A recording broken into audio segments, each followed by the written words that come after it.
আমরা দেশের এক নম্বর নিউজ নেটওয়ার্ক, আর আপনারা দেখছেন TV9 বাংলা, প্রথম থেকেই প্রথমে।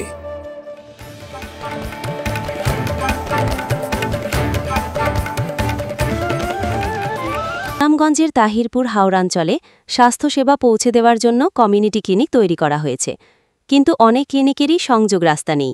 ফলে বর্ষায় মানুষ ঠিকমতো চিকিৎসা সেবা নিতে পারে না। তাহিরপুর উপজেলার বড়দল গ্রামের পাশে একটি ক্লিনিক থাকলেও সেখানে যাওয়ার কোনো রাস্তা নেই। শুকনো মৌসুমে পায়ে হেঁটে আসা গেলেও বর্ষায় নৌকা করে যেতে হয়, যা খুবই কষ্টের। সম্প্রতি সেখানে 1.5 লাখ টাকা খরচ করে বাঁশের চাটাইয়ের একটি সংযোগ রাস্তা তৈরি করা হয়েছে, যা স্থায়ী নয়। এলাকার লোকজন বলছেন, এই টাকায় মাটির রাস্তা বানানো যেত, যা অনেক বেশি টেকসই হতো। তারা চাইছেন আরও বরাদ্দ বাড়িয়ে একটি স্থায়ী রাস্তা তৈরি করা হোক, যাতে সবাই সারা বছর ক্লিনিকে যেতে পারে।